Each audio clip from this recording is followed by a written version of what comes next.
My name's Rob Dixon, Chief Information Officer here at Wichita Public Schools.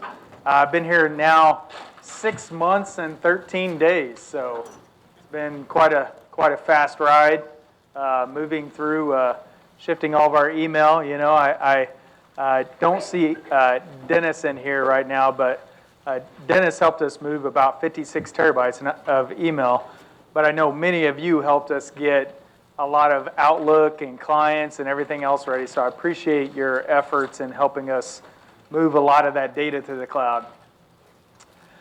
You might see here I'm wirelessly displaying, but I also have translation, live translation happening right now. This is just a native function of Office 365 PowerPoint. You can just enable subtitles and set those subtitles to a different language. Currently supports 70 languages, so what's also nice is if you see this small URL at the very top here that translate it, you could go to that web address on your laptop and select the language that you want to get this voice in, and it will automatically give you the captions in that language. So if it's Vietnamese, you know, anything else that you might have, Chinese, there's different versions of Chinese there. And so when you're talking about inclusiveness in a classroom, I can now present and give my ELL learners kind of that presentation in their native language. So. You could do it for your hard of hearing. Yes, yep, absolutely. And I'm going to show some accessibility issues here soon, probably about midway through this. Initially, I want to talk here about Future Ready. Future Ready is, you know, you might see it in our signature lines. You probably see that in our strategic plan. What the district currently talks about Future Ready is getting our students future ready. I think that's a term that is widely used. There is a national Future Ready organization, and it's headed up by the Alliance for Excellence in Education. That is backed by all of these entities, so you might identify some of them. ISTE, how many of you have been to an ISTE? Raise your hand. Some of you, maybe, a couple. COSN is another one that I'm very familiar with. SIIA is actually a state-ran, and CETA is actually state-ran. So AASA is any of your superintendents or administrators. So this is backed by a lot of different national entities, including National School Board Association.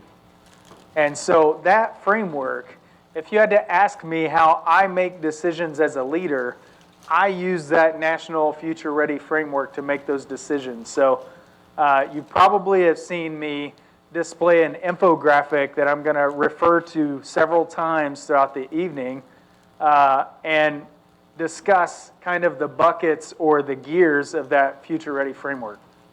We currently have a ton of 3,400 superintendents that have taken the pledge to be a Future Ready to provide those with students. Our Alicia has not yet made that pledge, but I would probably say that sometime this summer or the fall that is likely to happen. And so you can see how many superintendents that have done that and how many students are affected by that. So there's a lot of, I would say, national alignment to some areas of the country. And whenever I flip to this next one, you can see Kansas has a lot. And whenever I was in Nebraska, I brought National Future Ready at the state level there. And how we measured data at the state level was done using EdFi, which is a Future Ready data standard. And so our district, as we move forward in Azure Data Lake Services, today, you probably heard the word Cognos a couple times, right? So we will migrate off of Cognos into what's called Power BI here pretty soon. And so some of you might have been exposed to Power BI and some new dashboards that's being released out from research. And so what Power BI gives us is the ability to have real-time data instead of like PDF-based. Many times you get those in PDFs in Cognos. You'll have an app that you could just access on your phone and access those dashboards because those dashboards will be in the cloud inside of Office 365. It's just a part of the suite. And so as we move forward, we'll move that data into what's called Azure Data Lake Services. We'll start to use some AI and machine learning techniques to model the data for us so that then it'll understand security roles. So if I'm a principal, I see my building. If I'm a teacher, I see my classroom. If I'm at a district level, I've got a view of the ocean. And so, right? So the ability to drive down and see the data that's pertinent to me just becomes natural in that atmosphere. So a ton of students there. Obviously, it's backed by organizations that have lots of money. If you don't understand who Bill and Melinda Gates are, obviously, that's backed by Microsoft. Chan Zuckerberg, that's actually led by Mark Zuckerberg's wife. And then the Carnegie Foundation. I won't go into those. You probably have seen some of those companies. Collaborative leadership in school culture. Some of the strands that you're going to see in National Future Ready really pertain to the culture in the environment. So I've got Future Ready principals. I've got Future Ready librarians, Future Ready technology leaders, Future Ready soon-to-be board members. That's one that's going to be developed, and I'll talk a little bit about that in the future. But as you build that culture, these gears kind of help you make decisions and change how the efficiency and the progress of your classroom and your initiatives go. So today I presented to the secondary principals similar PowerPoint. I ran through this piece really fast with them, but I wanted to talk specifically about our device rollout with the why. And so what I'm giving to you guys is the knowledge in that Future Ready framework so that you understand the decision-making processes that I use to instill, so how we could make this purposeful. So obviously, curriculum, instruction, and assessment is a gear. Whenever we look at the infographic that I'll show later, looking at a learning management system is important.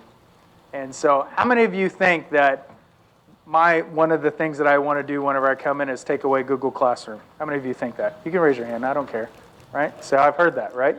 So many people, I get that.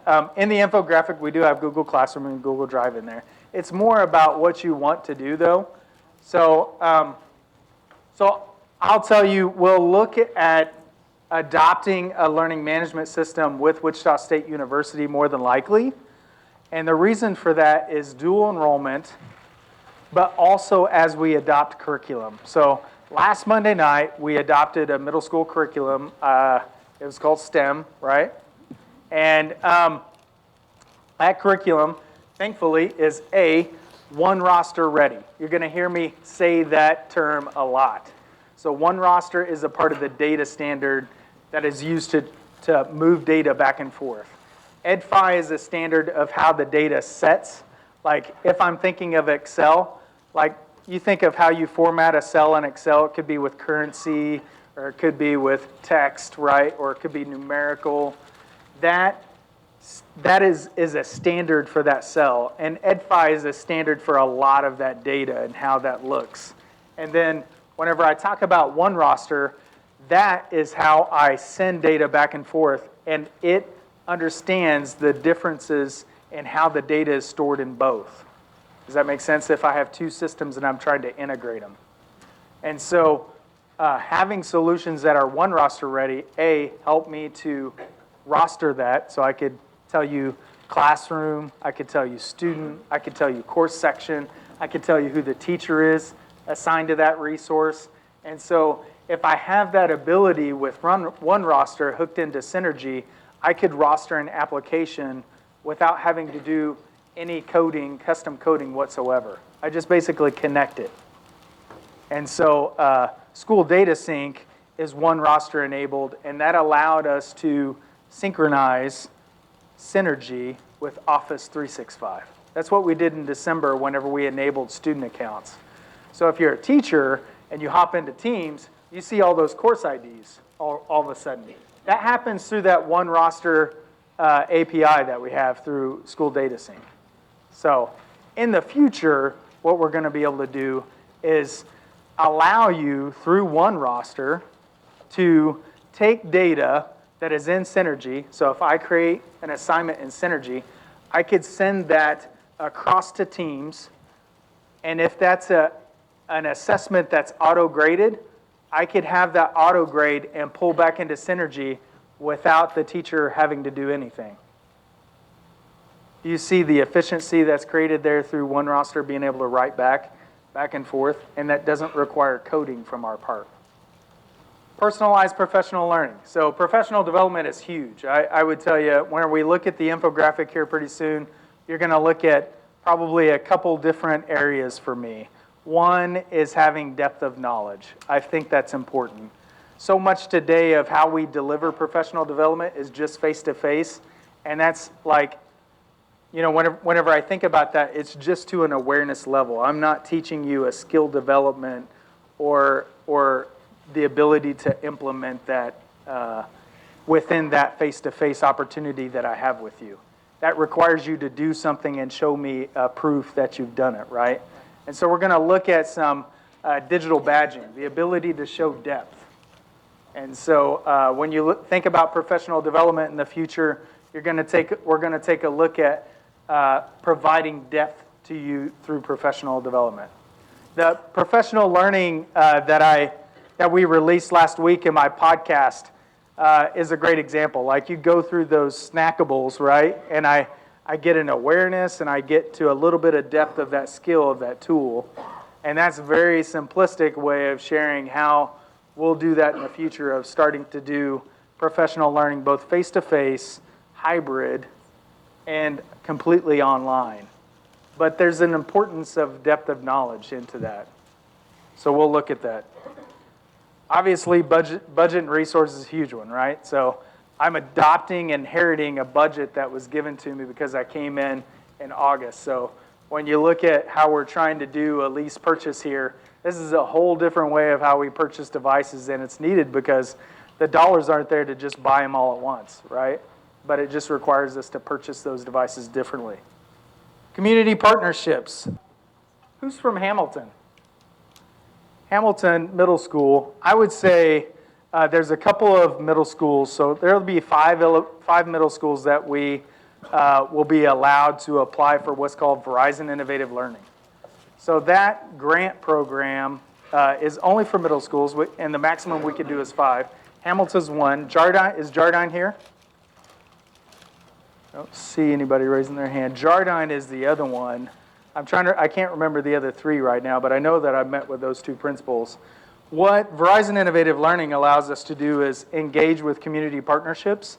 That grant program will allow digital equity and access both inside the school and outside of the school. So if you're a teacher at one of those schools, you have to be invited to apply for the grant, and it's going to be a difficult process, and that's going to impact how we do planned obsolescence, that device rotation strategy, because we'll do high schools this fall, but we'll do middle schools after that. And part of the reason for that is that Verizon Innovative Learning grant process is a lengthy process. I mean, they come here, but whenever you look at the schools that will be transformed by that, those schools will become our lighthouse schools, because those kids and those teachers will have internet access on those devices inside and outside of the district provided by Verizon. And so that grant also will provide a full-time instructional technology person for those buildings. That grant also will provide 2 years of professional development from Digital Promise that's currently being outsourced to build the National Tech Plan. So there's huge impacts from what that could do for us. And if I had to share with you, that's the model that I really grabbed a lot of my knowledge from. In OPS, we had a couple schools that won bills while I was there, and the person that actually replaced me in Omaha Public Schools was one of the principals of that school, because they give digital leadership, professional development in that process. And so those schools will be amazing lighthouse schools for us to build things off of, such as student support mechanisms, thinking about how we deliver content. If I can take away every piece of a reason why a student can't learn in a content area that's delivered to them not in the walls of this school, then digital equity and access is there, and I could really start to manage and deliver content differently as a teacher. So I'm no longer limited by the times that I see that student. Data and privacy. So data and privacy is super important. And we'll talk about that, the differences between Google and OneDrive. So when we talk about that at some juncture in the course of tonight, just know that we have a signed MSA with Microsoft, and that has student data privacy embedded into it. So we can store HIPAA data. So if I'm thinking of my nurses, if I'm thinking of my admin assistants, it's incredibly important for them to store that in a place that I have what's called digital rights management against, that allows me to keep Social Security numbers, any other confidential information from being exposed to people that you haven't. I'll tell you a story. My second year in Omaha Public Schools, I got a phone call. I want to say it was about 5:30, and Deb Friesen, who was the principal of Burke High School at the time. She's now the Deputy Education Commissioner for the state of Nebraska. At the time, she was the principal of Burke. She says, Rob, I don't know what to do. My admin assistant accidentally emailed a whole bunch of demographic information to all of my non-senior families, and this demographic information was all of my seniors. What do you think has to happen at that time, that data is leaked? What do you think has to happen? I have to publicly acknowledge as a school that has leaked. I also have to do an investigation, right? Because I have FERPA data, I've got tons of data that's confidential. And by having that, basically I went on the news, and Deb Friesen went on the news to say, hey, this happens, and we had to send out letters specifically to those families impacted, which was the entire senior class. Nearly 500 people, 500 kids were impacted by that. So when we talk about data privacy, it's extremely important. It only takes one click. It took just 2 minutes to formulate an email and send the wrong attachment, and then that impacts you. And so technology can impact us in a lot of different ways. Robust infrastructure. Toby and everyone have done a great job from a network standpoint of building the wireless and building the network here to be extremely robust. I would say I'm very impressed with what they've done so far. My role in National Future Ready for the last 5-6 years, I wrote probably 20% of this gear, so in robust infrastructure. So I worked with some other folks in the industry, and we helped formulate the framework around a robust infrastructure. It's incredibly useful for what we're trying to build. Use of space and time. So if I traverse from robust infrastructure, which creates the ecosystem that allows you, right? It's the highway. Then whenever I think of use of space and time, I started 2 virtual schools in my past. And when you take the modality of a virtual school, and those 2 virtual schools, Andover E-Academy was one, Omaha Virtual School is another, both were blended programs. So we built a program that we wanted to model. And by doing so, I then had context to content. And why I say that is because those blended models are really the personalized student learning, that blended model that we want students to do. When I'm in a blended learning model, as a student, I own my learning, and I have an intrinsic value to progress through that learning. And by doing that modeling at that level, and having in every content area, I can take a look at space and time differently. Because I have digital equity and access, right? So if I can deliver that content differently, just like we talked about in the curriculum, then I can also look at space and time differently. Some of our high schools that are in block could really do a modified block and put flex time in between, and then have general spaces like this where, what if this space could be in 1 hour, I could have 5, 6 different students in 5, 6 different classes learning intrinsically in that period of time. And so by doing so, you take brick and mortar courses, and I also offer virtual courses in the same course offering. And so then students could take, and while I love magnet programs limit, right? So do our brick and mortars. But if I could take Mandarin Chinese, that's currently not offered to me, and I could take that in a flex time in between my block, I've just given students opportunities that they wouldn't have otherwise had. And so having that modeling is important. I think that's something that we've got to research in the future and figure out, you know, what's the model that we want to build from and model from, both as teachers and as administrators, to look at space and time, because I think space and time can be done differently. Here are the strands for Future Ready. I've got Future Ready principals, I've got Future Ready district leaders, Future Ready coaches, Future Ready technology leaders, Future Ready librarians. And so in the framework, if you go to futureready.org, you can look at some of the content that National Future Ready leaders have built on what it means to be in those strands and what that means to you. And currently in development, and I'm not involved in this one right now, I'm actually involved in a student profile plan that I'll talk to you about. This school board strand, I think, is incredibly important. I love sitting in our school board meetings, but I think when we talk about the impact of technology in the lives of our people, we want to make sure that our school board is also up to date on what that looks like. Because sometimes, let's say you graduated in the 80s or in the 70s, your viewpoint on K-12 education is different, especially if you don't operate in it every day. And so I think there's an awareness that needs to be there.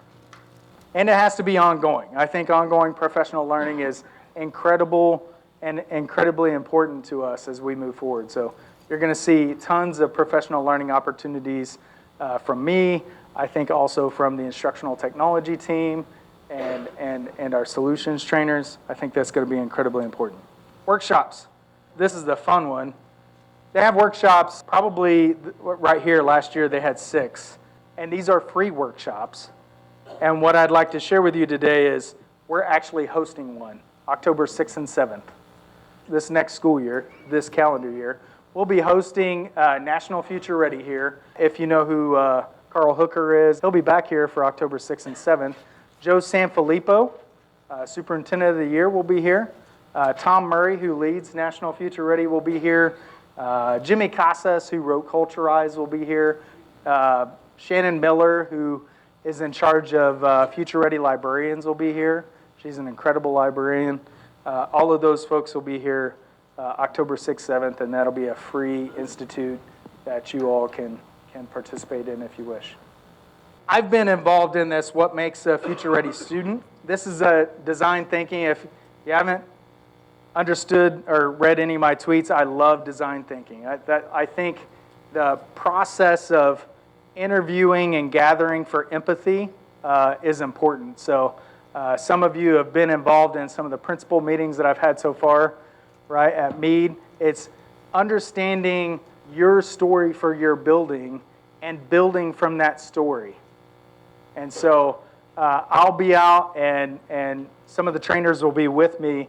And what we're doing in the buildings is having a conversation with that principal and that building leadership of what's going well in your school today. What are you proud of? What are your challenges? What do you wish you could change? What does time, space and time look like? How does professional development look for your teachers? Those are the conversations that we have initially.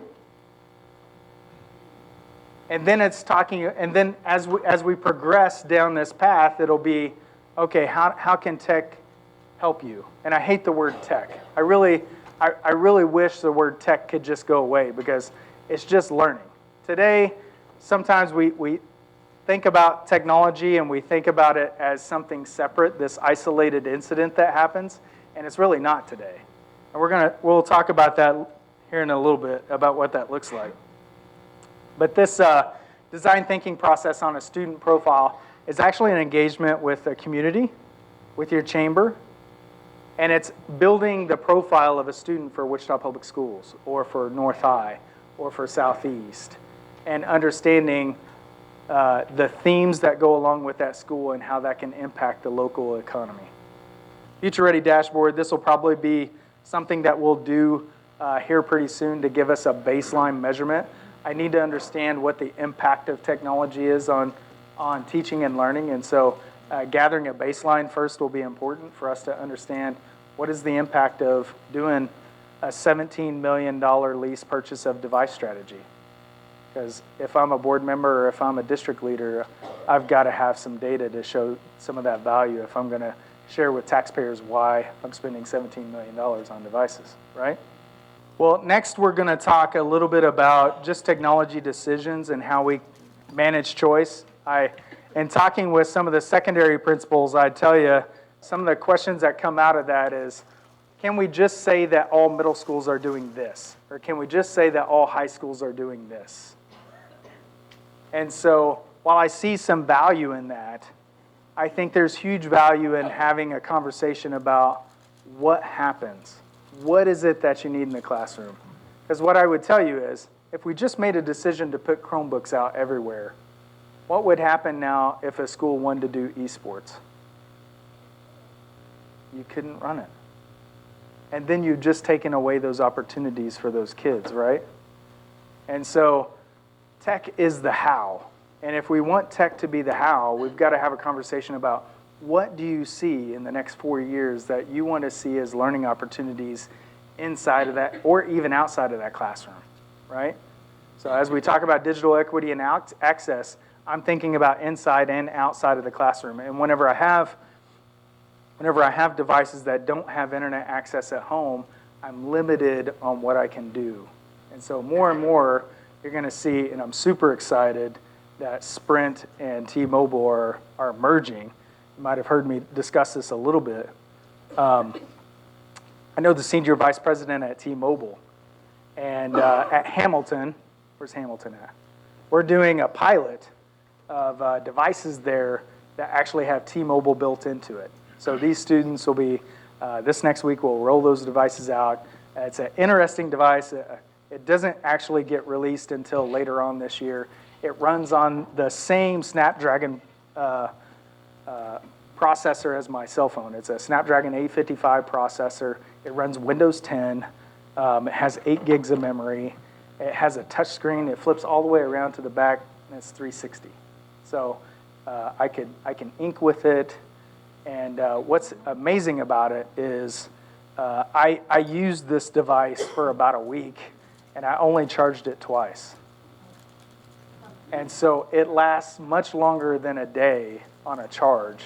And it's just because it runs that cell phone as an internal. And so it was very snappy. I would say I was able to do my podcast, which I do in Spark. I was able to do that in the interface. So it didn't lack. But it was interesting because it's not a released device yet. So those kids will get access and run off that device and give us some feedback on what their experience was like. And so where was I going with that? Oh, T-Mobile, back to T-Mobile Sprint. So T-Mobile Sprint, in January, you heard Congress got to have a discussion as to whether they could merge or not, antitrust laws and stuff like that.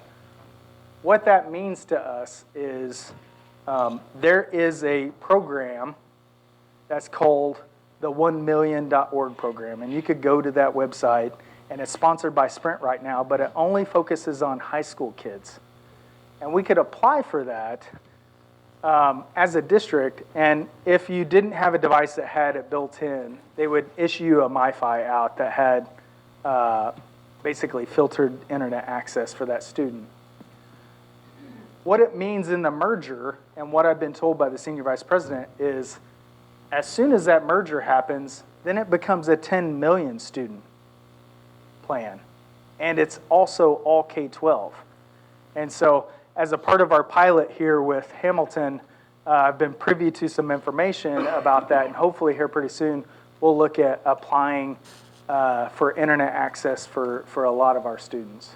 I still go back to, I need to have a conversation with your principals of, what is that model? What do you want to do? If those devices are in a check-in, check-out, there's no reason to apply for that internet access at home if that device always stays inside the school. Does that make sense? So it's about that. It's about the why. And I have this slide up here. How many of you know Simon Sinek? Simon Sinek, he's awesome, amazing. Start with why. That should be a book everyone should read at some point in time in their lives. It's really good. And I think about whenever we start to have a decision about what device, I think it's once you understand the why and what's happening in the classroom, that relationship to that device becomes very easy to select at that point. One thing I do want to acknowledge, though, you might have seen this slide before. I've shared it out on Twitter. I actually got this quote from I took a class on AI from deep learning, and this was a quote that was at the very start of the class.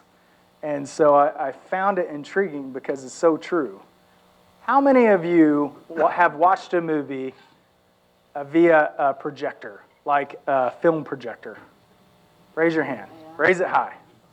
How many of you have watched a movie in VHS? Raise your hand. How many of you have watched a movie in beta? Right? Some, right? How many of you have watched Netflix? Oh, I love it. I know, right? We all binge watch on Netflix.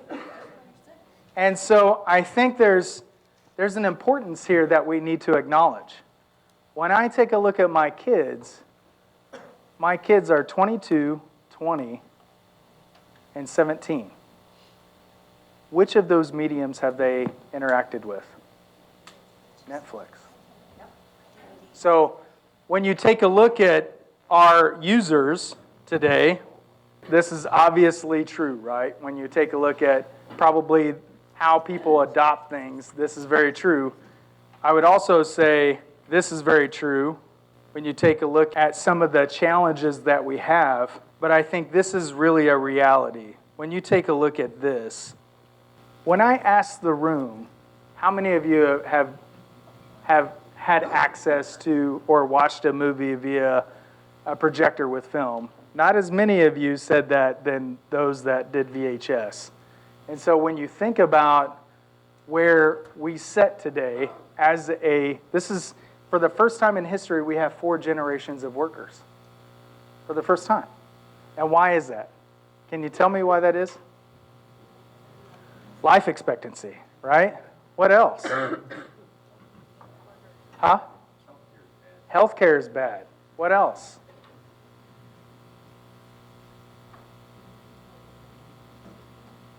What's that?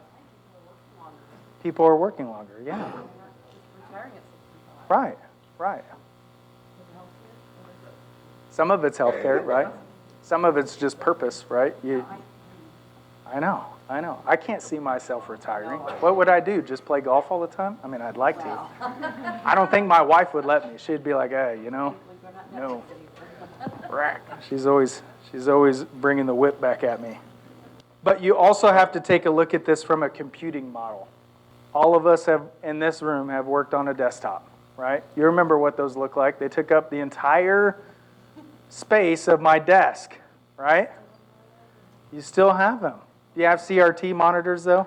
Or are they flat? Remember those big old CRTs that have lead in them, right? Yeah. Jimmy Hoffa's buried in one of those somewhere. And so then you have Gen X who have laptops, right? And do you guys remember what the first experience with a laptop was like? The batteries on them were horrible. Like, it may have lasted 20 minutes, right? Without you plugged in. You'd have to be like right next to that wall. Those of you that have 8-year-old laptops right now, raise your hand. Right? What's your battery life like? Right. It's not. It's plugged in. Think about the mobility of that, right? And then now we have millennials, and they have access to tablets. And you think about this. The iPad came out just 10 years ago. How much has that changed what we do in our homes, right? You now consume Netflix many times just, on your iPad. My kids, I think just a couple years ago when they all lived in the house still, and we paid for Netflix, and I think it only worked on like 3 devices, I would constantly be like, who's on Netflix? Now I feel like I pay for everyone's Netflix like in the whole neighborhood, right? Like I'm constantly getting this email of like, hey, Netflix was signed in on this account. Man, it looks like it's in Omaha. And I'm like, oh, okay, all right. So I guess my old neighbor's got a new device. Think about this. So we talked about the levels of that many of you that consume that many different pieces of video as a medium, right? The differences of those 4 aspects of video. Now I want to take a look at where our kids come at technology in. I would call this hyper-leveling. So I have in my office one of the first iPods, like one of the guys 3D printed a thing for. I also have the first video iPod. And it's crazy to watch a video. I have the video of the breakup, and it's one of my favorite movies because she says to him, I want you to want to do dishes. And he says, why would I want to do dishes? You know, it's like the perfect, that's my marriage, right? So when you see where kids come in at, I just updated this for this next year. So kids going to college this next year, kids coming into high school, middle school, or kids coming into kindergarten, this is where they come into technology. And so their impact is different based upon where they come in at, just as yours is impacted by the decades in between you coming in, because it's exponential now. And so when we talk about digital literacy and citizenship, it's incredibly important for us to teach each other digital literacy so that we all get on board in the same area. But it's also important for us to teach kids digital citizenship because this is what they're exposed to. This is this morning's headline. I took this morning as I was leaving work this morning. Michael Bloomberg, he's running for president, and on Forbes magazine, can weird Instagram memes help Michael Bloomberg unseat Trump? That's the headline. How much of an impact does social media have on our lives today? I'm going to give you 2 words, and I want you to give me 1 word back. Cambridge Analytica. What's the 1 word? It is a compound word. Facebook, right? What happened? There were targeted ads. Yeah, targeted ads to get that were in favor of Trump to get him elected. And so you look at the impact of that and how we help our kids understand how they navigate today's arena, because today's arena changes. It changes at this scale. And we got to prepare our kids for that hyper-changing environment. So let's talk about devices real quick. I'm on a Surface. Who, is it Tana? Can you come up real quick for me? Tana has the exact kind of model and case and everything that we just built as a package. So I would say Tuesday, I want to say it was Tuesday. Was that Tuesday, Carla? That we got that from Wendy, that quote from Microsoft with everything in it. So Tuesday we got kind of finalized the device and everything that we will deploy. This is a Surface Pro 7. It's got 8 gigs of memory. It also has a custom keyboard. So it has the Wichita flag. So I was gone for 5 years and you guys kept bringing a flag. I never saw this whenever I left Wichita and went to Omaha, and then I come back and this is on t-shirts everywhere. It's kind of crazy. And I hear it's not new, but it wasn't the rage back then, I guess.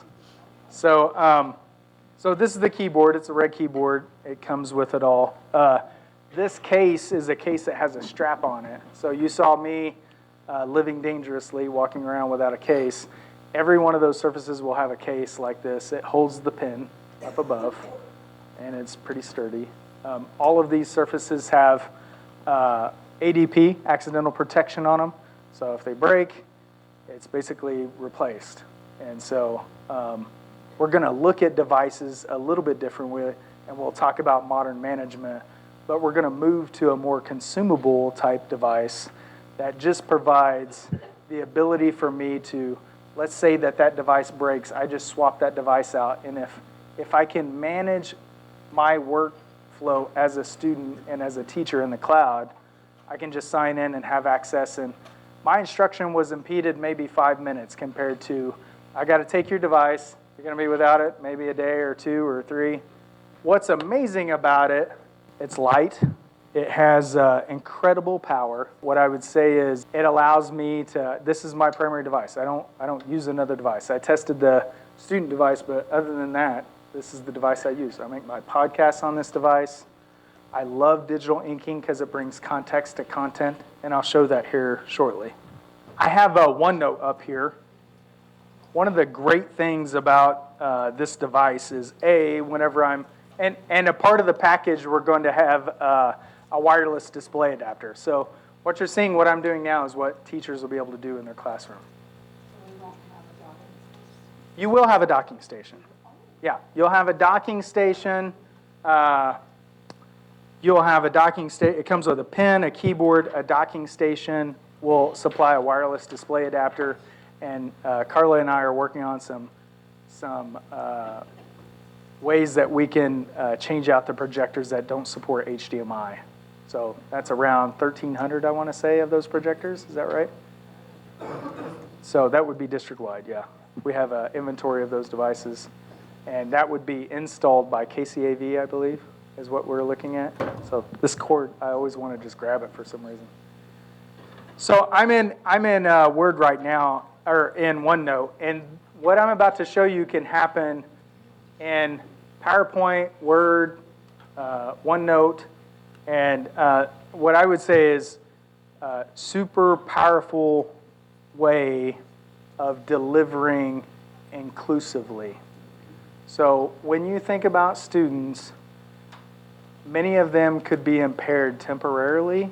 Some of them have accessibility issues. And so when we talk about building lessons in the future, especially in a blended learning environment, I've got to think about the universal design for learning. There's a framework of understanding if I change my delivery content of how I deliver that content, if I'm mindful of the people that have a difficulty with that content, I can deliver the content in a way that is appropriate for them to consume. So I'm going to launch Immersive Reader here. So it took all the words in that OneNote, and if I pull the drop down here, I can highlight the nouns or the syllables of that word. So I had them all enabled whenever I showed it to principals. But just as a student, in any version, and even the online version, so even if you're in a Chromebook, you can do this. And I'm in OneNote. I see the nouns, I see the fiction. Now here's where it gets really cool. Let's say that I have a tough time reading. Authors of fiction do not always state directly everything. Now wait a second. I think that's too quick. I'm having a tough time reading that. So, and I also want to change it to a male. Everything that is happening in the story. He's kind of slow, isn't he? Sometimes, No, so I could speed it up if I wanted to. Sometimes an author just gives information that the reader can use to make inferences. Yeah, right? So I could listen to that. Also I can change, how many of you, your students have accessibility issues just reading the screen? So I can change that there. I can increase the spacing. I can make it dark to where I could read it. All of those inside of that. That can happen inside of Word, OneNote, PowerPoint, any of those. So whenever I'm delivering content to students, I now have the capability to do that. And that's not something that's added. It's just a part of Office 365 Office. So as we start to deploy devices in this different management level that's all in the cloud and in Intune, all of this type of access is both accessible for your teachers and your students. Any questions on that? The other thing that's really cool that I'll show is this notion of instant replay. So I can actually do this math problem, and I could have that math problem figure it out for me, but instead of just doing it for me, it'll actually teach me how to do the math problem. But as a teacher, what's amazing is, let's say I have a student go in and digital ink that math problem. I can go back and say, I want to understand how Jimmy did that. So I'm going to go here and I'm going to say replay. And it's going to say, how did you want to replay that? I can understand how Jimmy came up with that in OneNote after the fact. So how did he write it? You know, you could tell when somebody's copying something, right? And so that helps me kind of figure out context, right? So will there be training at some point for Absolutely. Office 365? Yes. Yep, absolutely. So as a part of this, I'm right here. as a part of this function of getting this device, every single person that gets this device will get an hour of professional development from the Microsoft Store. So they'll come in, they're going to bring a ton of people, and they'll come in with bags. Your folks will take these out of the box just like they bought them at a store. It'll be an out-of-box experience. Yeah, so it's kind of, special for that person, right? You think of, whenever you go to the store, you love to take that big bag out, right? And you love to open the box, and right? The other thing is those folks are going to walk you through the differences between this modern computing and what's important with digital inking, how I wirelessly display, some of those factors. But then we'll look at also how we support you from a training standpoint. So we'll be very much involved in training in the future. So question? When is this going to happen? Yeah, so Our 8-year-old computers are kind of... are you at an elementary? Yes. Okay, so elementary on February, so it got moved on, initially it was going to be on the 10th, right? Well, we're supposed to have new computers in the fall. I was not here, I paused that because, and I'll tell you why I paused it. So we did a scrap or crap program, right? SCAP, that's what it was, I'm sorry. I called it crap. So we had a SCAP program before, and what did that program give you? New devices, but you had to do what? You had to write for it. How equitable was that for another building that didn't? It wasn't, Exactly. because we have one-to-one, and my son teaches in middle school, and he has zero So then Zero students' computers. experience with technology became in a what? science classroom. Circumstantial. Exactly. When I think about my kids, I don't want my kids' experience with technology to be circumstantial, especially if I'm going back to suggesting that they came from here, right? How important is technology today in teaching and learning? Incredibly important. And so when you think about digital equity and access, the first round of this is messy, is what I'm going to say. Why? Because we're cleaning up the symptoms of what happened before. And so some of that's digital deserts and some of that's digital oases, right? So what about the teacher's iPad? So, yep, teacher devices. Let me get to that.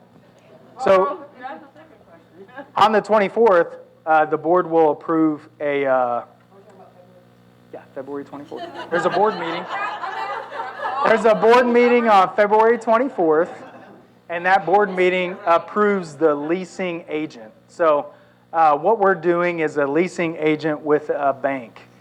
And we're working with a financial institution, Piper and something. I don't know. It's some financial institution that then, once we say how much money we need, they go out and farm it out to a bank for a lease. Lowest bidder, probably. And so, which is not normal for me. I'm used to just working with the bank directly. But then at that point, we'll be able to start moving forward on the purchase arrangement with that bank. She told me it would take about 10 days for them to farm it out. once the board approves. Now, the board has to approve the lease, which, have we ever done that before? I mean, so there'll be a little bit of challenges in this, right? But after this, we'll be better than what we were before because what we're doing is equitable. And so we'll come and we'll deliver devices both to your staff and students. Now, planned obsolescence affects 4 through 12. So I wish I had $21 million, but we only have like $16.5 million to go through this process. What we'll do for those secondary schools, anything that's 4 years old or older, we'll begin to shift to try to fill in the gap for K through 3. Those are less than 4 years old. Today you have a device that's what? Yeah. So it'll be better than nothing, right? You'll get that device whenever we approve that. Now remember there's 50, how many elementary schools do we have? 58? 55? So 55 elementary schools.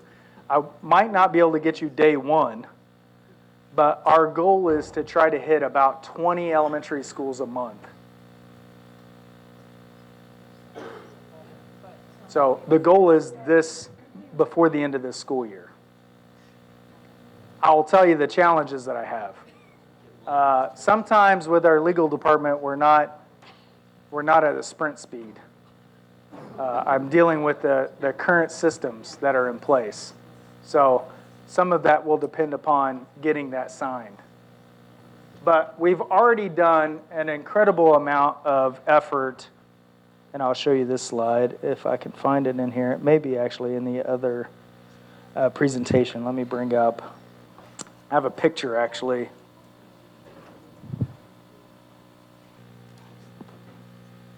In room, and somebody help me out here. What room number?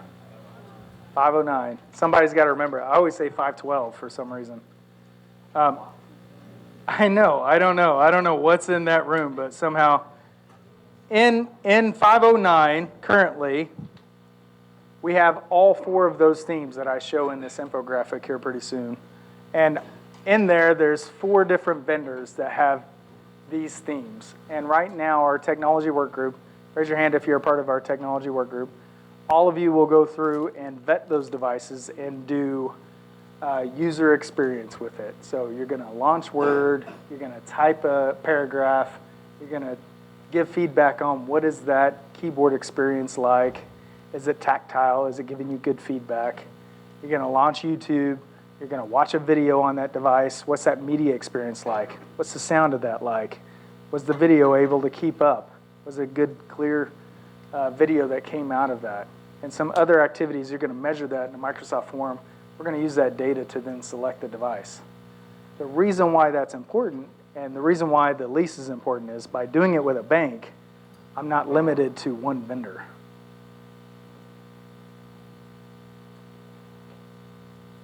So then the questions come up from the group, how are we going to support multi-vendors? All of those devices, with the exception of Chromebook, is in a Windows 10 environment. All of those devices will support what's called hashing at the vendor level. So what hashing is the ability for me to provision that device differently. Whenever I look at these different themes, they'll measure each one of these themes, but all of these themes here down are Windows 10 devices that get hashed. What that means is the vendor hashes that device. Just like, how many of you have an iPhone?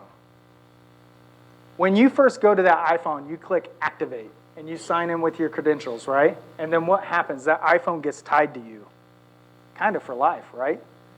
What happens if you lose that iPhone? You get to lock it, you get to wipe it, and you also get to send a sound to it, right? You get to notify it. Sometimes you're like, hey, and then you lift the cushion on your couch and pick it up, right? So all of these devices from here down will be hashed, which means they'll automatically go into Intune.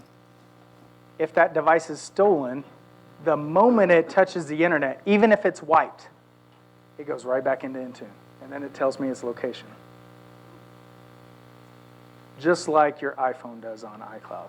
That's the best way I can compare it to you with. This is the infographic I've shared out several times. Whenever I look at, this is that 4-year rotation cycle right here. This is important, but it's a part of a larger mechanism. So whenever I talked about that professional development and the pathways, we're going to look at depth of knowledge here and try to provide professional development opportunities for both our TMT people who are important, who are kind of our first round of people that are those early adopters, right? But then also offer intrinsic courses for teachers that are self-motivated to continue to progress. The other one is Common Sense Media. So one of the requirements of each one of our buildings is to get Common Sense Media certified prior to devices coming out. And I'll have a conversation with your principal what that means, but it's basically, if you're at an elementary school, it's 2 grade levels showing that you're embedding digital citizenship into your day. How many of you elementary schools already use Google Classroom? Raise your hand. Guess what?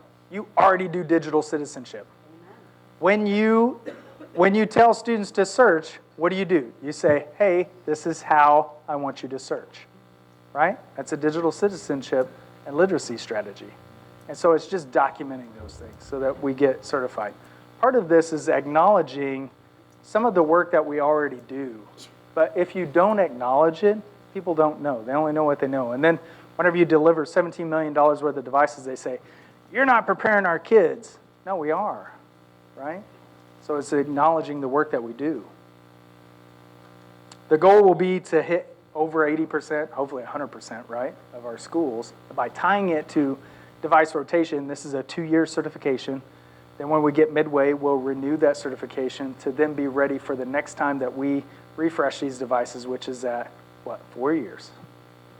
Modern management. This is kind of what it looked like before. So you have, what did it look like? We were on-premise infrastructure. We had on-premise email, right? I'll give you another example. Wow, was that this week? It was this week.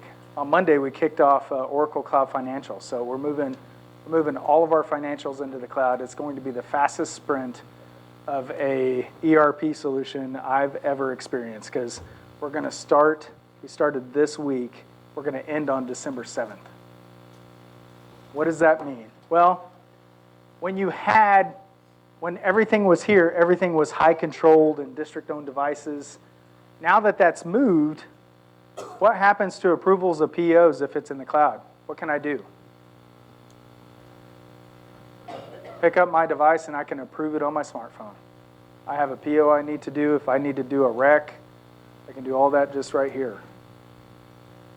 No longer am I tied to VPNing back into the network. This summer we'll be moving Synergy into the cloud. What does that mean? I no longer have to VPN in to get access to Synergy. It's in the cloud. Those types of things begin to happen. What are you saying, Lori? What are you saying? The best thing ever. Oh, okay.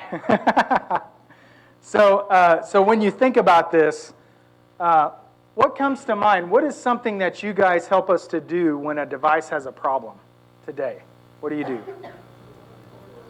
You what? Do a work order? What else do you do? What if you need to just reset that device? How do you reset it? You ghost it. What is going away? Ghosting. Why? What's the problem with ghosting? Do you know? Huh? Driver's up to date. What? Got to touch every machine. That image is only as good as what? When you created it, right? So if you created that a year ago, you pop that machine back up, guess how many Windows updates it's got to do? All of them since that year, right? So what we're delivering in this modern management, this cloud strategy, is what's called out-of-box experience. So I talked about those teachers, and they're going to have those bags, and they'll open up that box, and they'll be like, oh, this is brand new. They're just going to sign in with their USD 259 credentials that are in the cloud. That device is hashed. So now that I have what's called school data sync, so I talked about that a little bit with Synergy and the learning management system, right? But actually, Synergy syncs with Intune as well via school data sync. So now, because school data sync knows I'm teacher at 3rd grade, and I'm also at this elementary school, I'm going to go ahead and place that device in a role that's tied directly to that building. And I have that awareness already, right? Because I'm already enrolled because I'm hashed, and you just logged into it. Yes? Carrie, hurry. Are we getting rid of Otis? So Please. I'm not going to answer that question. Hold on, can she repeat the question really quick? Yeah, please repeat that question. Can we get rid of Otis? Are we going back to synergy? What I can tell you at this time, we're reviewing. That's all I'll say. I mean, I could say a lot of other things, but I think at this juncture, we're going to review that and see where we're at. There are some challenges by having that solution there, but I think as a district and as a group, we've got to make that decision. Now, what I will tell you is by going to out-of-box experience, currently in Intune, when you want, let's say it's at the end of the year, you've got a whole lab of student machines. All I have to do, and I'm limited to 99, I think. Don't nobody hold this to me. But in Intune, I could select 99 of those devices, just hit, it is called, so it just changed names, but there's basically a refresh. I click refresh. What it does is those machines, the moment they touch the internet, they don't have to be inside the building. They could actually even be out. Those machines go through a process that they wipe the student profile off of that machine and reset it as if it was re-enrolled out of the box, just as if you were coming into the district again, right? So then it's like it was re-imaged, right? But does it have to run Windows updates? Why? Because it's still got the same Windows that it was at. So it's still, if the latest is 1909, it's still at 1909, right? And then, because those apps were removed, those apps are tied to that teacher. If I handed that to a different teacher that teaches business, right? What happens then? Intune starts delivering those business apps to that teacher via the cloud. So then if I tie that to a group that's already synced via Synergy, I could start just applying apps to an awareness of Synergy and aware of what I teach, so that then that can just follow me wherever I go. Any questions on that? Because that's a different way of managing devices. It's a lot simpler, right? And we're looking at a lot of different aspects of that management. Toby, how much of our data center have we retired just since August? Since August, we've probably retired at least 30 to 40 servers. So right now we have only 15 physical servers besides our VM environment. We have 350 servers in that. Yeah. And so as we start to look at a lack of need for those on-premise resources, you can see that we're not powering as much, we're not having to cool as much. So that's saving us resources on that side as well. Internet first, I would say absolutely. Anything that we're looking at requires the internet as we move in the future. You're going to see us probably invest more into our internet experience as we look at that, and it's both internal and external. One of the things recently we just had to get configured for Hamilton is making sure the filter worked on T-Mobile's network. And so some of those things we're putting into place so that then when we start a one-to-one in many of your schools, all of that stuff's already put there. Yeah. I hate this microphone. Okay. So when we do this refresh, is this going to, with the Surface Pros, is this going to be child study team? Is this going to be our administrators? I mean, are we all going to be eventually? So the formula that I used was off of all certified in PeopleSoft. So that would be certified administrators, certified teachers. So the number that I used was anybody certified in PeopleSoft. That's as clear as I can get with that. I don't know. Any, yep, question there in the back? Carrie's coming. Come on, Carrie. For different people that have different jobs that aren't in the classroom, for instance, for my job, it's mostly report writing, a lot of stuff like that. So what's the plan? Because, typing on a Surface Pro isn't going to work. So you have a dock. You can hook up an external keyboard to that dock. That's why I said I went to one of the schools and they were like, hey, but our teachers are going to gripe because they don't have a 10 key. And I was like, oh, wait, like, is that still a thing? Like, So kind of like the DVD players. Like, that's another one. Like, I don't even know of a device that you can buy that has a DVD player built in. That would be hard to find.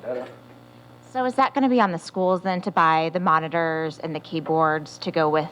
I would say probably, yeah, just because we're already supplying wireless display adapters and so many other things that, yeah. And we're able to keep. Yeah, right. From a keyboard, that type of standpoint, yeah, I don't want those. So, yep. Any other questions around that? Yes, Okay, so we've got iPads. Carrie. Elementary teachers have iPads. Oh, man, Okay. We just got these wonderful, beautiful iPads and, Apple TVs and things like that. So Yep. do we get to keep those or? So here's what I'll say. Oh, no, I thought it was. Here's what I'll say. At this juncture, I'm not taking those away, but here's the challenge that I have. When I begin to take iPads out of the secondary schools, we'll flow those to K through 3 students. However, if I run short, I will probably start to look at teacher iPads to supply to those students, because my first weight is making sure that those kids have digital equity and access. I agree. Our kindergartners got iPads. Yeah. Right. Yeah. So that's what I would say. The decisions that I have to make, if the weight is that I'm taking away from any of those, it would be, do I have enough to fill in that gap? Because I would say probably K through 2 students really need an iPad. So when you think about kids that can type, you're probably looking at 3rd grade. Whenever I teach digital citizenship to kids, I need to help them understand identity, which I'll tell you what's another piece that's amazing that actually Heidi's working on. Heidi, raise your hand. Heidi has Clever, and if you've ever seen Clever, we have single sign-on logins with Clever. We have the ability to badge in now. And so as a K through 2 student on an iPad and also on a Chromebook, I have the ability to print off a QR code for that student if I'm K through 2. That student holds it in front of the webcam and it signs them in without them having to know their username and password. So when you're thinking about testing, when you're thinking about testing, those students can auto log in without having to understand that. So that saves you a ton of time as a teacher. Yeah. So when you decide that you have to move iPads from teachers to students, will the teachers that have students that have iPads still have iPads so that they can help teach the use of iPads? So say that again. So I'm a kindergarten teacher. Okay. My class has iPads, nothing but iPads. Right. It is easier for me to teach my children how to use the iPads if I have an iPad. But if you take my iPad, Right. Yes. The modeling is needed. Yeah. I would agree with you. Yes. so what I'm hearing is K through 2 teachers will probably get to keep their iPads so they can It model. would be a part of the decision-making process. Yes. I would say that I would lend myself toward that before I would anything else. Oh, yeah. Yep.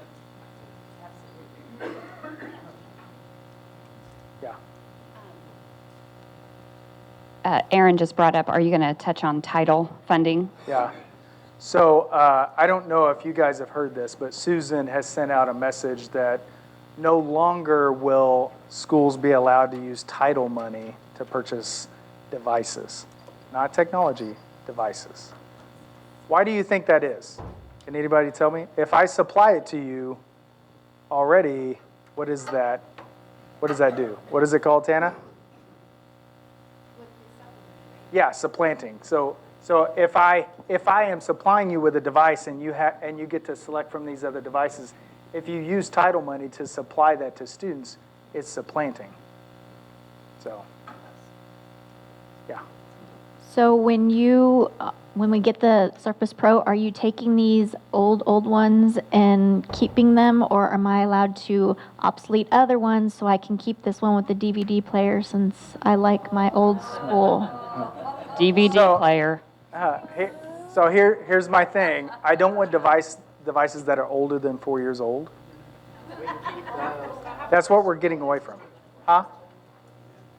A lot of our devices in our school are older than these. And that's why I'm wanting to supply you with devices that are not 4 years old. Does that answer the question, can we keep these, or? You wouldn't. We would do what's called asset This is recovery. newer than some of the other ones, because normally we keep these and then we obsolete some of the old ones, trade these out, because we don't, So we're our gonna- school doesn't have So funds. we're shifting to a rotation, right? So I'll be supplying you with devices for your school that are brand new for both your students and your staff. at the same time that you're providing us with the new teacher one? Yeah. Oh, Yep. okay. I apparently missed that. Oh, okay. Okay. No, they'll be this year. Yeah, it's a part of the lease agreement. So I heard you Yes. talk about, It's the focus is 4 through 12. Right. And then I'm taking. And then I heard you devices- talk K2, and then I teach third, so. Well, You missed third grade. So I said K2 for iPads. Right. I think we would use laptops at the secondary level to fill in your third grade students. Because I feel like third grade students can type. Yep. well, no, but Right. We should be teaching them, right? Yeah. Okay, what about our Chromebooks? Yeah. Okay, that's not helpful. What about our Chromebooks? So, yeah. And state I assessments. completely, so Chromebooks, it's all, and no matter what device is 4 years older or older. I just got them this year. So then you wouldn't get rid of that device, it would stay in your building. Does that make sense? I have nowhere else to put those devices, because I've already taken from secondary to give, if you're in an elementary school and you have already a device, I'm not going to take that device away if it's less than 4 years old. so then I'm switching over to state assessments. Yeah. So state assessments with Chromebooks, I don't have to install on every computer. So Uh-huh. with this new, Intune? yes, so that, is that something that Yep. then it just can push out all that? Absolutely. Can you repeat that for me? State assessments, here's what I'll tell you. The amount of data that we have in Office 365 is not something that is almost incomprehensible. Like it's 280 petabytes. And so I can store all of the installs of all the software that we have and not even put a crunch into that. So all of the software that gets delivered from the cloud inside of Intune. That could be Kite, that could be anything. It could be, I can sideload EXEs from the cloud or MSIs on a whim. Right. Hey, Rob, we have a question over here. Yep. So what is the plan for certified staff? Because like a lot of our certified staff in our building use the older computers. And so whenever I said that all certified staff in PeopleSoft get devices. Oh, classified, sorry. I was like, I don't know. So classified folks, what I could tell you is because it's messy, we're going to have some devices left over. I also get the question of, what if students break the device? So this is new this next year. We're increasing student fees by $10. I really needed to be $30 in order to support the entire thing. But that student fee at $10 is what Susan is allowing me to do. And then, so if that student breaks that device, they're not being charged for that device. What I would love to do is do that same thing for staff, because what I can tell you is we're not treating staff the same across the board. Today, I hear, even in the same meeting, a teacher paying $950 to replace a device, and then in the same meeting, a teacher getting that device bought with another teacher at another building getting a device bought with general funds, and I don't feel like that's fair. I feel like we should just treat people the same across the way. So I'm really pushing to try to have some type of fee for a staff member to where we're also replacing that device. Yes.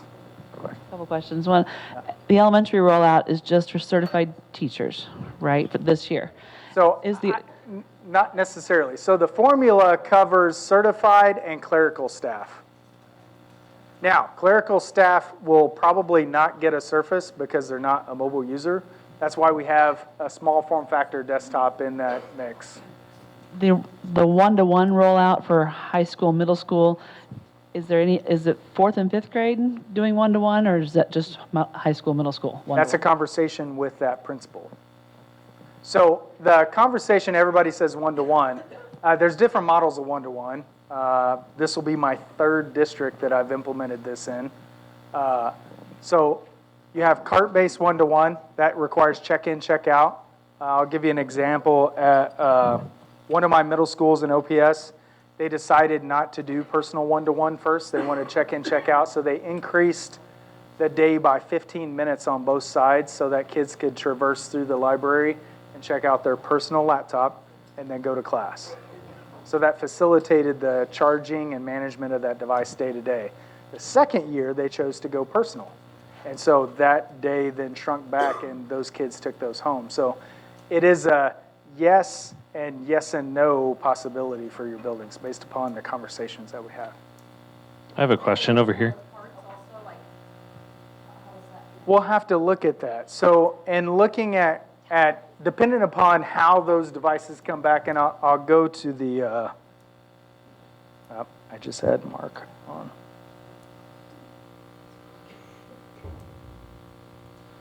When you look at these, depending upon how the pricing comes back on these, will determine how much we have left over to buy a cart model for that building. It really depends on the number of devices, right?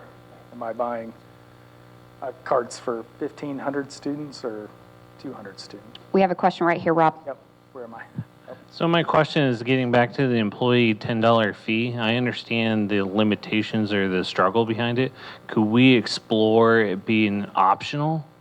Giving the teacher the option? I would love that. What I would tell you is I would love the insurance. District leadership is pushing back on me a little bit on that because it's, am I making you do that? Which we didn't have to. So like in OPS, it was $30 per year, non-refundable. You just paid that. But then if we had several people, if your glass gets broken in your car and that thing gets taken out, you're not out of the dollars. So right here, Rob. So a question with the $10 student fee. Yep. And replacing that device. So what if a student continues to break it? Yeah, because I have that's the one that in my own classroom. Yep, that's the one I get all the time is that one. So a couple things. We would replace that device, but at some point we wouldn't replace it with a new device. I'll tell you what I had yesterday, Anthony Newbold and Darren Clay. Darren works for the Georgia Department of Ed, and Anthony worked for Bear Creek at the time. They presented to our district leadership team on Teams yesterday. And so we had a conversation at lunchtime, and I said, Anthony, I constantly get this. How do you guys deal with this? Because he's building a STEM school, actually won't have any sports with the exception of esports. Now, I haven't even gotten into esports. I got to make sure I get enough time for that. But what he said to do, and I like this idea, use an old laptop, but make it ugly. Yeah. Like he's like, we used to put pink duct tape on the device so that, the kids knew that they were getting that device. And I was like, wow, that's kind of a good idea. So we'll explore some of those options. We've got a question right here. Yeah. I'm going back to the carts. Okay. Because you said that it'll be based on what you... Conversations with building leadership team. But my question is, like in my classroom, I have an outlet here and I have an outlet here. And if I don't have a cart, I can't charge just one or 6 at a time, even with a power cord, because not all of them fit. So the question will be, is that a personal one-to-one or is that a cart-based one-to-one? That'll be the conversation that we have. And if it is a personal one-to-one, we've got to have conversations of what are the expectations are we putting on those students to make sure that they're charged each night, you know, just like what do your teachers do on expectations at the start of the year, making sure that they have pencils and pens, you know, kind of similar strategies. Yep. Oh, hold on just a second. Okay. Yep. What about document cameras? Hey, I'm glad you said that. I love this. You wait. Change projection mode, duplicate. So right here, all I did on this surface was launch the camera app. I can do two things. If I launch what's called Office Lens, you should take a look at it because it will freak you out. It's so amazing. I love Office Lens. Right here, I just opened up camera, and I could do, think about this, if I could now traverse the room. That document camera is not hooked up there, right? I could sit there and I could model something that a student did. How many of you have the desk where the students do their math and they could write it on the desk? Now you could just walk around the room and show that student's work right there. That's pretty.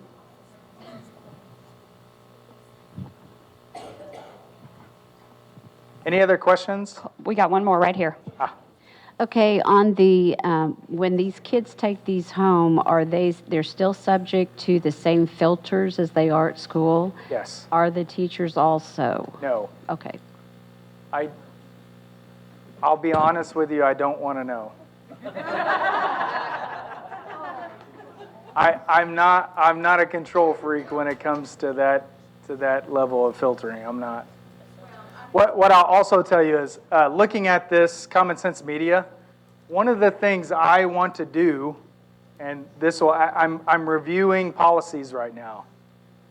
Some of our policies go back to rotary phones. I mean, I'm not kidding. Some of them are that old.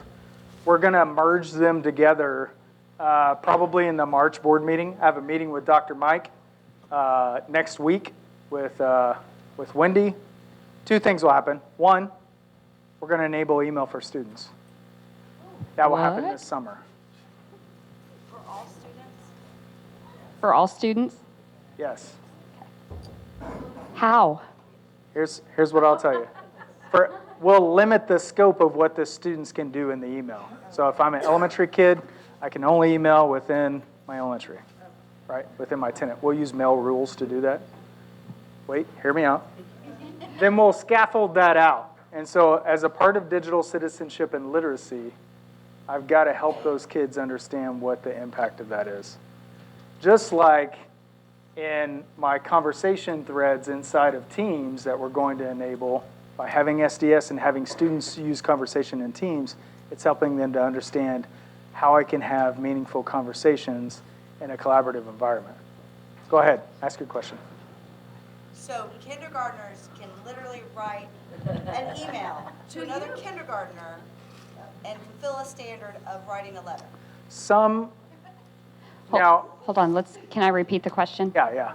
She asked, so a kindergartner can email another kindergartner and fill a standard. Like writing A letter and fill a standard. I mean, can they? I mean, I question how much can they type, but yes, yeah, absolutely, yes. That's what I'm saying, yes. Okay, so we have a question right here too. Yep. So you've already shown what it's going to mean for document cameras, but what about how it's going to affect smart boards? So each one of them have a dock. There's 6 USB ports on that interface, and there's also 2.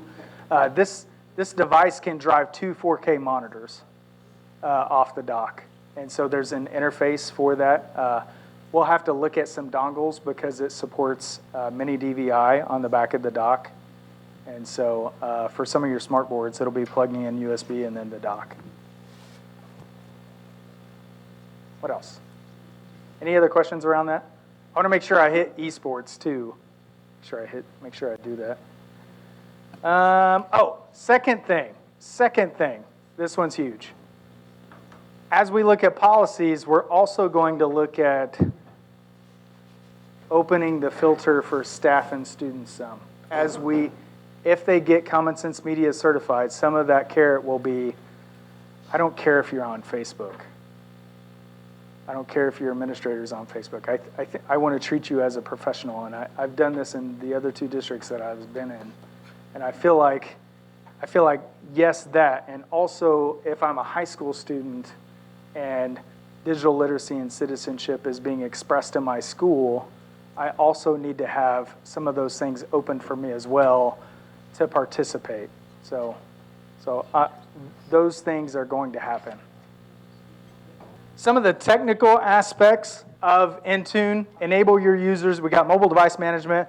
We also have PC desktop management, but then mobile application. Some of you that have like Android-based devices or some other devices, one of the nice things about OneDrive is I have an awareness of the documents that are there and move back. So if we ever have a person that, you know, is leaving the district and there's documents or something that are confidential, we can actually pull those documents back without having that. So the other thing that's really nice, I don't know, how many of you know that you can encrypt emails today and limit what people can do with those emails?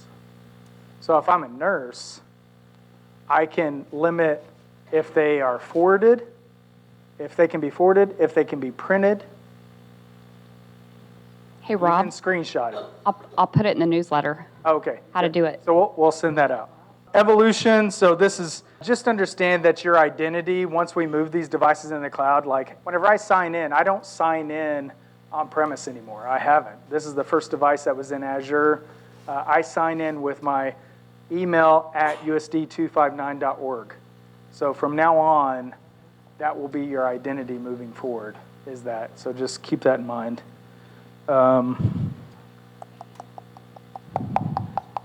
Windows updates. So no longer, once devices are in Azure AD, devices update each other. So if I'm in this room and half of you have 1909, instead of going to one software update server, you actually talk peer-to-peer and in a distributed mode update each other in a secure way. So that becomes way faster. I've been asked about printing. So I'll tell you, we don't have all the answers yet, because I'll tell you, we have printing kind of figured out, in which we're going to utilize PaperCut. And you'll also notice that you could print from Chrome and PaperCut.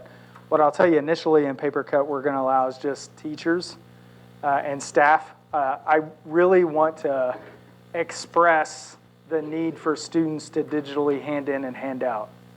From a teacher standpoint, PaperCut allows me to have an awareness of you. I know who you are and where you're at. So if I take this device and my base is IST, I have IST printers on my device. If I walk to AMAC, my device has an awareness that I'm at AMAC. It'll load the printers at AMAC for me automatically the moment I touch that wireless. So if I'm a teacher that travels, all I have to do is connect to the wireless in that building, and the zones of printers that we identify will be available to those users. Is that only if the printers are wireless, or? No, that's any printer in that building. Okay. And also your buildings will get an awareness of what's being printed by building. This is not managed print services. This is just getting an awareness. I'm not telling you what you can print and can't print. That's not something that I care about. But this just gives you an awareness of that. Yeah. No. One of the challenges, remember what I said, your identity is now email address at usd259.org. How do I tie you to a print queue that's a local print server? You're no longer a part of local AD, right? So this is a solution that we're putting in place that allows us to print to local printers without being a part of local AD. Yes? So with that, if we're at home, would we no longer be able to print at school? Because now through the VPN we can, sometimes. So if you're still in VPN, you still have local access. Now, what I would have to tell you is you would only have access to your group printers, not location. There's no location awareness that comes with that. And there's still things to figure out. I'll tell you one that we're trying to figure out right now. We might be engaging with some of you folks, I'm looking at Kelly here, to help us with that experience. One, I'm trying to figure out map drives right now. So today, I can push to you a UNC path shortcut via Intune, and you could double click on that and have access to that resource. It's not the shared directory that I'm worried about, it's the home directory. So I could either A, just migrate you, and I've not taught you a thing. I've also not taught you to go through your stuff, right? I'm just taking you and your baggage and getting out, right? Get out of Dodge. Or I teach you how to move that. And so one of the processes that we'll probably look at your building is, how can I facilitate getting that teacher to move their H drive into OneDrive and to do some cleanup? You get a terabyte of storage, right? The home directory currently is difficult for us because I need an awareness of all of the directories within that local path. And so I'm going to get really technical here. In a login script, you do what's called a $, and there's a code that allows me to go to, I'm looking at your username to go to that. Well, now that I'm in Azure AD, I don't have an awareness of that, right? So I go back to that identity. So probably before, and we'll have to talk about this, what is the process of either moving that home directory prior to us deploying devices to your teachers, or figuring out a way to fix that map drive to where I could at least give you visibility to just your folder. I'm going to hit on esports real quick. Did you guys know I took a futures class? 15 billion hours a week is done in esports. It's insane. How we're tackling esports is we'll have 4 high schools and 4 middle schools that are going to operate. The high schools will operate underneath High School Esports League. And then the following year, all of our high schools will have an esports league that will operate underneath high school esports. It's huge. This last year, there were $20 million worth of scholarships in esports.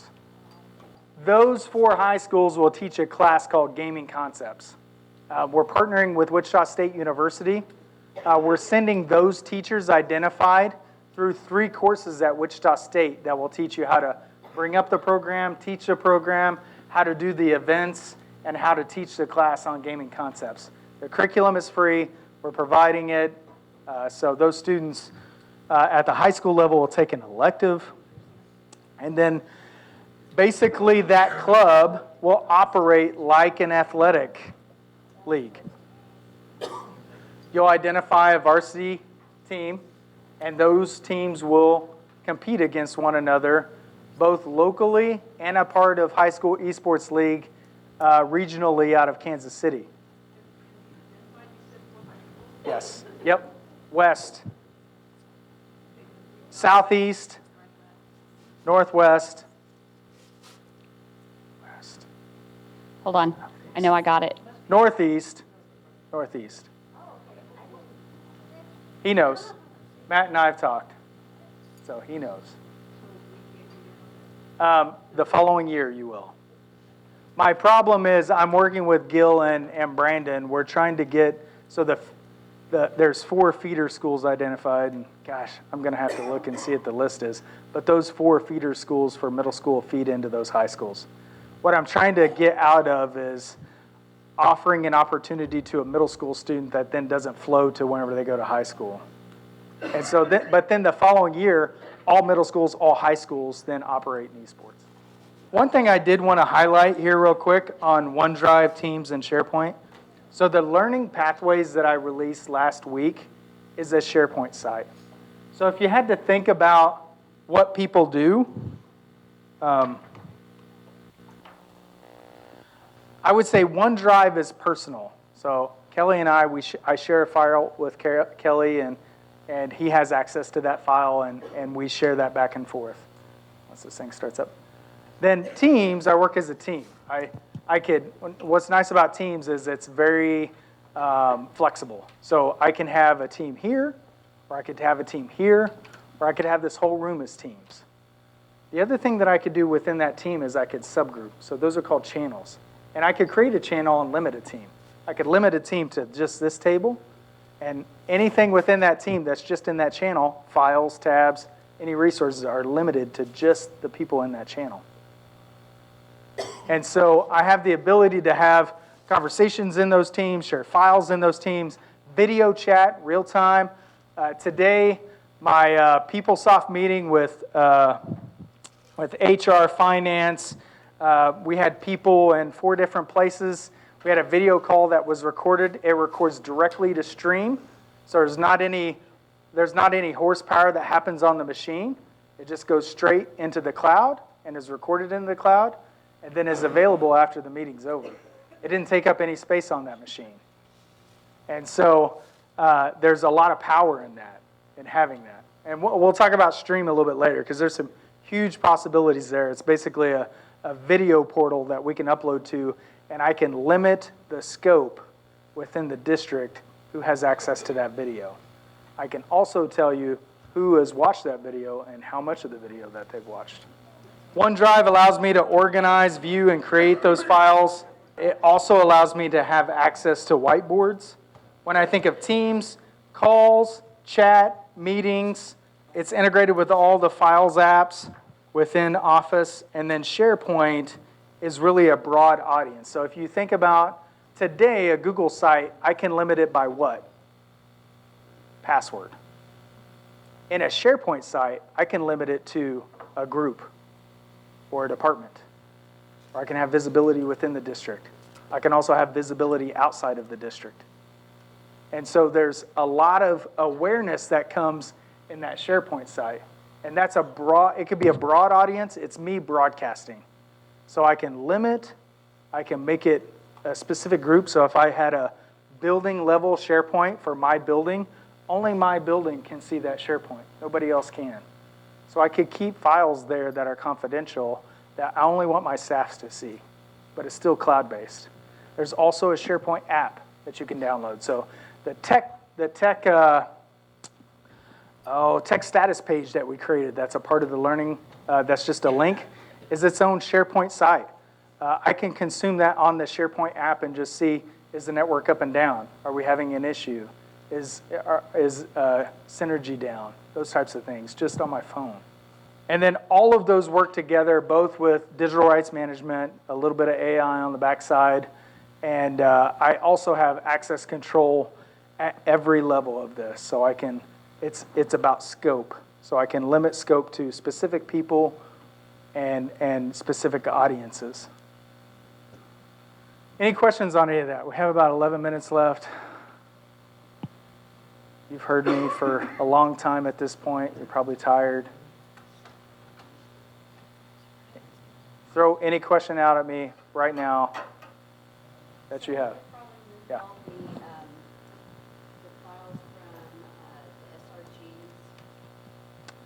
To this instead of So Google? Today, I'm actually working with a couple folks to start to build some of the conversations on Google Sites over to, and one of those is discussion on SRGs. I can't tell you what will happen tomorrow. I mean, like, we're interviewing 55 elementary schools and all the secondary schools for planned obsolescence. So there's a little bit of this that has to happen. We can't do everything at once, but yes, over time. Any other questions? What about the laptops we use for enrollment? Enrollment's interesting. So are you in elementary school? No. Oh, okay. If you're in elementary school, we just purchased 2 iPads that are on iPad stands that will function for a couple reasons. One, online enrollment. So if I have onesie, twosie folks coming in for online enrollment, that iPad has an app on it that I can scan my materials that I was going to bring in, and it uploads and ties it directly to Synergy. 2, we can look at different style of recording tardies in the future. Talking to Mead there about looking at, so today we have to set up Synergy differently. Today, no matter if you have 2 different bell schedules, we have 1 bell schedule in Synergy. We're going to change that. Next year, however many bell schedules you have, you'll have that many bell schedules in Synergy. It will be accurate. We'll probably, that is causing us to do a lot of translation in Hall Pass in order to make it accurate. So what's happening right now because of that, depending upon when the student comes in a period, they're identified as absence instead of tardy.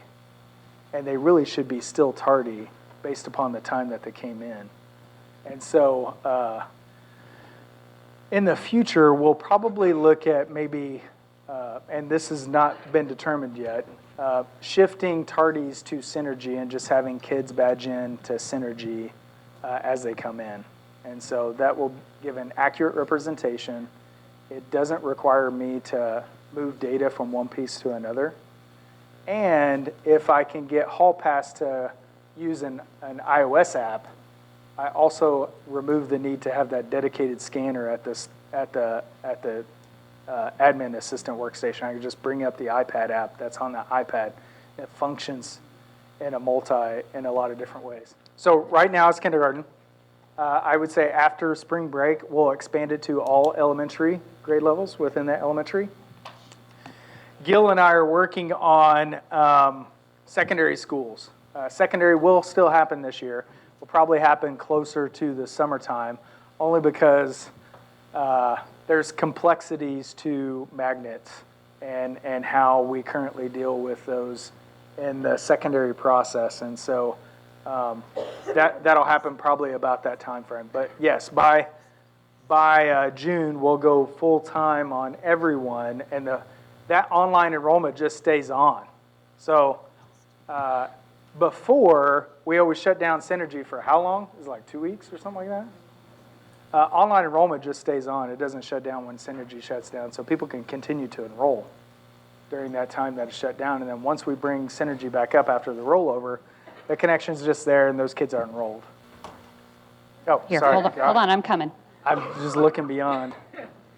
So as of right now, there's like that 24-hour period where we have to wait for a student to be uploaded on Synergy and to have access to network applications and stuff. Is there still going to be that lag? No, so 2 things. Today, the only part of this that I can talk about is because we're working on some non-disclosure stuff with Microsoft right now that'll be released at ISTE.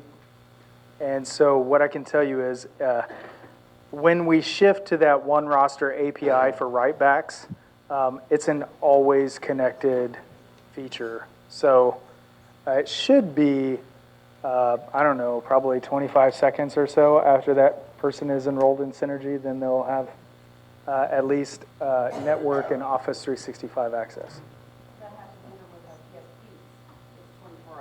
Yeah. That's the problem with scripting. So let's say I do that, and then I have something that's dependent on that script, then I just added another block of time. And what ends up happening is you've just added so many blocks of time that ends up being the amount of time that person waits until that process is started. We're moving to more of an event-driven API-based, and then it's event-driven, but it also has logs. So.